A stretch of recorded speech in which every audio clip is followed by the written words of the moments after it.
Quelle était la réaction de ta famille et de ton entourage quand ils ont su que tu t'étais converti à l'islam? Je me souviens qu'on était en août, il faisait très chaud.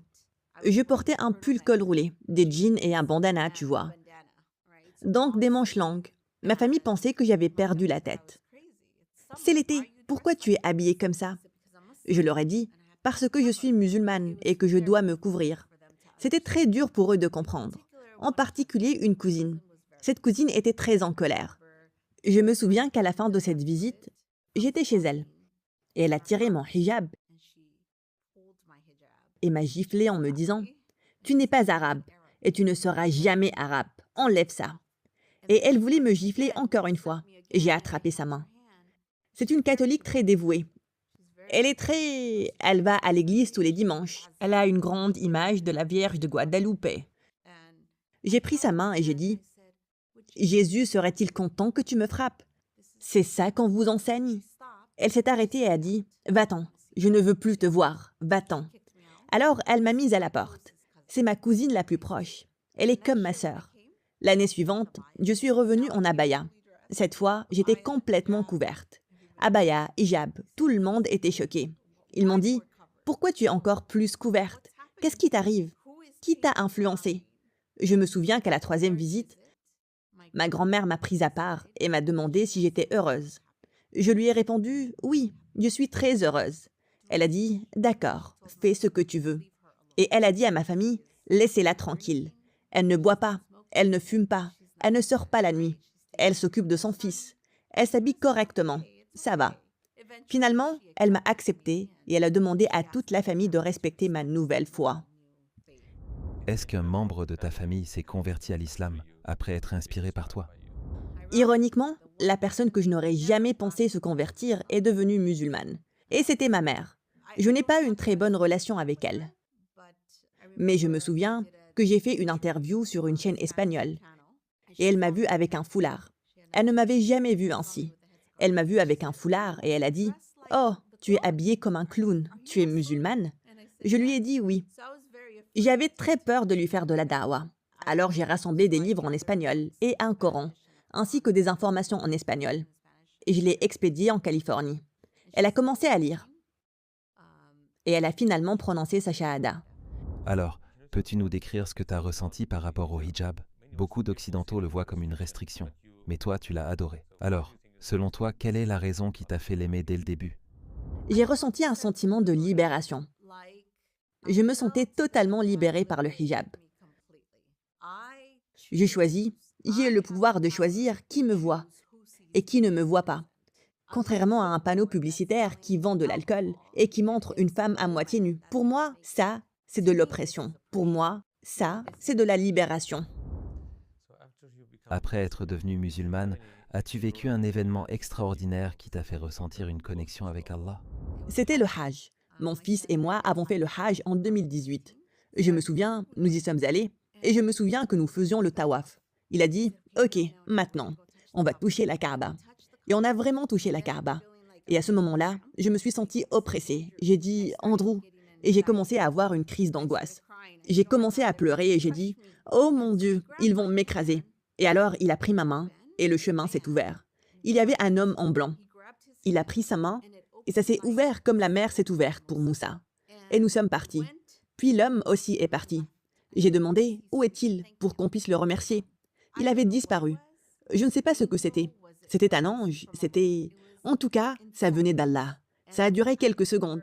Et je me souviens que je pleurais, parce que je pensais que j'allais être écrasée. Et soudainement, Allah m'a sorti de cette situation. Qu'est-ce qui t'a vraiment convaincu que l'islam est la vérité à 100%? Je pense que ce qui m'a vraiment convaincue que l'islam est la bonne religion, c'est que le Coran n'a pas été changé et que des millions de personnes le mémorisent. Je n'ai jamais entendu parler de millions de gens qui mémorisent la Bible. Alors pour moi, c'était un miracle. Ce n'est pas un petit livre, c'est un livre assez grand. Cela a vraiment attiré mon attention. Juste à ce sujet, j'aimerais te demander, qu'est-ce que tu aimerais dire à un Mexicain qui te regarde en ce moment? À mes chers compatriotes mexicains, tout d'abord, je vous demande de regarder de près cette foi, qui n'est pas très différente de ce que notre culture nous enseigne. Vous y trouverez un sens d'appartenance et de but. C'est important de ne pas laisser ces sentiments endormis. Assurez-vous de nourrir votre curiosité. Posez des questions, lisez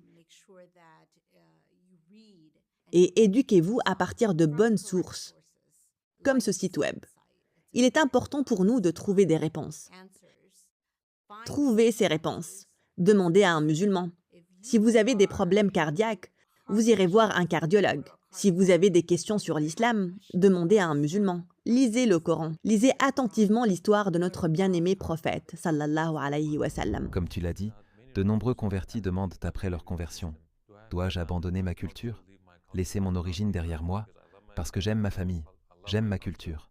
Devoir adopter un nom arabe ou se vêtir comme les Arabes?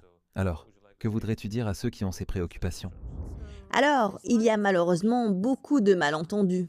Il y a quelques années, une sœur a prononcé sa shahada et elle l'a planifiée pour le 25 décembre. Donc le jour de Noël, elle l'a planifié. Et normalement, nous nous réunissons ce jour-là pour que les gens ne se sentent pas seuls, qu'ils ressentent un esprit de famille, s'ils choisissent de ne pas y aller et de célébrer pour n'importe quelle raison, que ce soit parce que leur famille consomme beaucoup d'alcool ou autre. Donc nous avions eu une réunion où elle allait prononcer sa shahada. Elle a invité sa famille non musulmane, son père, sa sœur. Elle est américaine, d'origine blanche. Et elle a aussi invité ses futurs beaux-parents. Elle allait se marier avec quelqu'un avant de se convertir, un sud-asiatique. Et après qu'elle a fait sa shahada, je lui ai donné la shahada. Tout le monde lui a fait un câlin. C'était un moment très émouvant. Le futur beau-père se lève et dit « Aujourd'hui, ton nom est Doua ». Et elle était choquée. Et je lui ai dit « Non, non, non, non ». Je lui tenais la main et je l'ai serrée. Je lui ai dit « Ça va aller ». Et j'ai dit « Non, mon frère. Aujourd'hui, son nom est son nom ». Ensuite, sa future belle-mère a dit « Dites-lui qu'à partir d'aujourd'hui, elle doit manger sabiha, seulement du halal ».